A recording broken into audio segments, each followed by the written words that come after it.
لك يا عباس. أنا جني عاينها مصيبة بشي بالراس، ما ظنت نرجع دولتنا المدينة.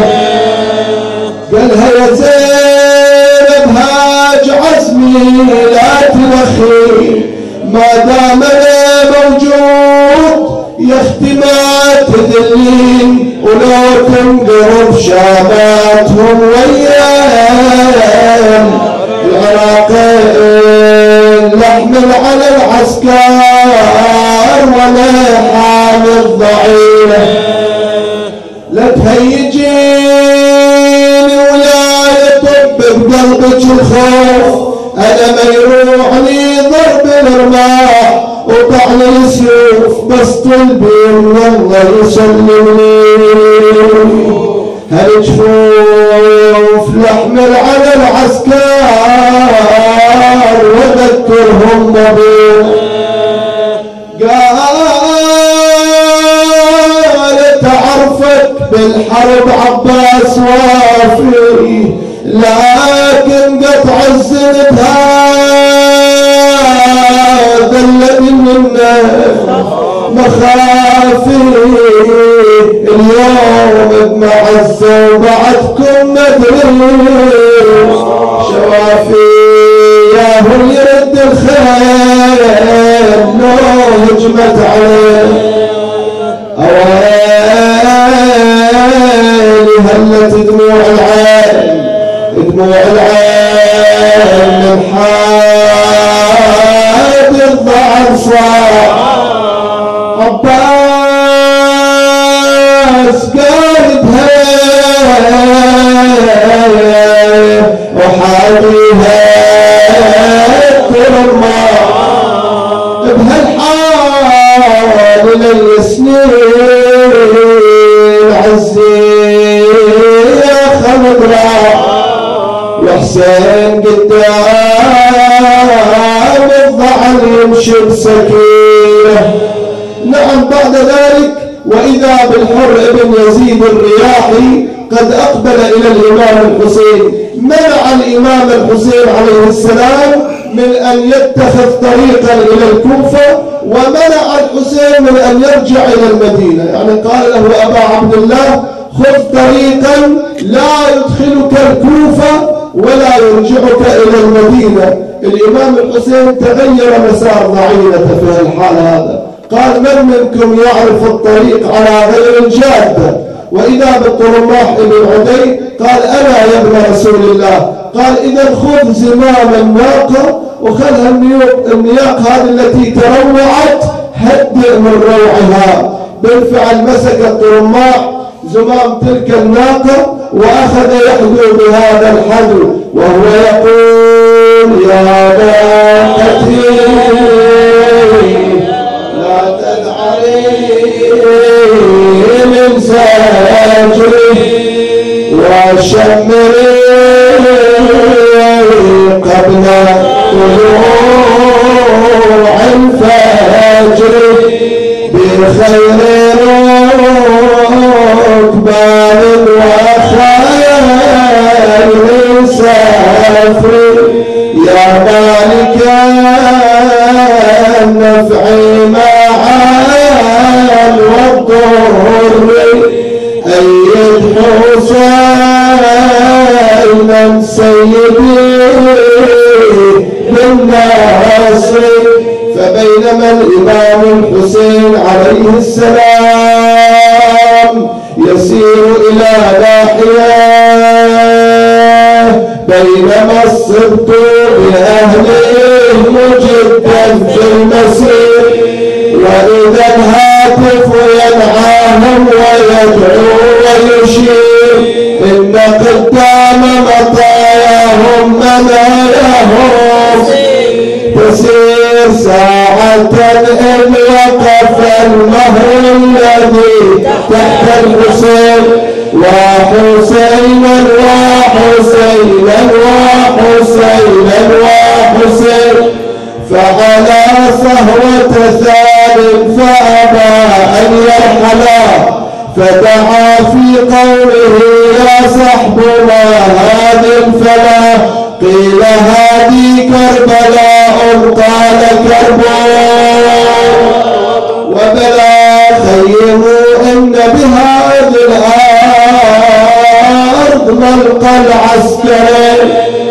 عند ذلك وقف مهر الإمام الحسين فدعا بفرس آخر فلم يتحرك، بثاني وثالث إلى 7 أفرس لم تتحرك. فقال أبو عبد الله أي أصحابي ما اسم هذه الأرض؟ قالوا تسمى نينوى. ألها اسم غير هذا؟ قالوا تسمى العقر. قال أعوذ بالله من العقر. ألها اسم غير هذا؟ قالوا تسمى الطفوف. ألها اسم غير هذا؟ قالوا تسمى كربلاء. فقال هي كرب وبلاء، سبط الرسول بكربلاء تحير نجيبه. وقالهم شو اسمها القاع يا اليوث الحريبه. قالوا يا ابو السجاد اسمها الغاضريات، ولها اسم عند الخوارج شط الافراق، معنى النوى والعذاب يا سيد السادات. قالهم عبراتين على خدود سجيبه، بالله شو اسمها غير هذا يا صناديد؟ قالوا طفوف كربلاء يا ابن الأماجيد. قالوا تنزلوا، قالهم تنزلوا غير هذه الأرض ما يريد. يقولوا لزينب تستعد لها المصيبة، إن كان هذه كربلاء تشرب بلايا، وأيس ترى لاحت علامات المنايا، لازم بجانبها النهر نقضي ضنايا، وتساعدنا تبقى على الغبرة سليمة. وإذا بالإمام الحسين يشير إلى أخته زينب، أخي زينب ها هنا تسبى نساؤنا، ها هنا تذبح أطفالنا، ها هنا يا زينب يصعد شبر على صدري. فقالت ومصيبته اقلها نزلي كربلاء يا زينب وسلمي، هذا اللي ثراها يرتوي بدمي. تشوفين ابويا حاضر وامي، وجد المصطفى مهموم باحزانه، خبرني النبي يا زينب وادري. تشوفين الشمر صاعد على صدري، وقامت شيبتي ويهبر بنهري، انا من مناد وحسينا يصبر عاذر بيها وحطوا على هالوادي، يا عزواتي ورجالي حطوا على هالوادي، صوت الويلة ينادي حطوا على هالوادي. يا يوم انا بسألكم وعندي خبر بسمعه، هذه أراضي جدي كربوبالة سماه، ريض عليها دمي وتبخل علي دماه، ريض عليها دمي وتبخل علي دماه.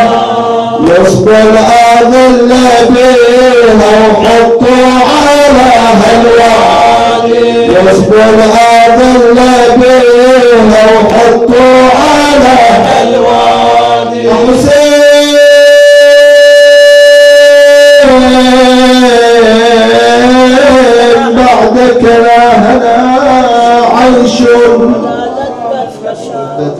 أقاربوا يا الله. إلهنا نسألك وندعوك باسمك العظيم الأعظم الأعز الأجل الأكرم، فرج اللهم عنا وعن المؤمنين والمؤمنات فرجا عاجلا قريبا كلمح للبصر أو هو أقرب من ذلك يا كريم. بلغنا الآمال بحق محمد والآل. اللهم اشف مرضانا، فك أسرانا، غير سوء حالنا بحسن حالك يا كريم. إلى أرواح موتى المؤسسين لهذا الاجتماع وموتى الحاضرين وخدمة الإمام الحسين والعلماء والشهداء والصالحين، رحم الله من يقرأ سورة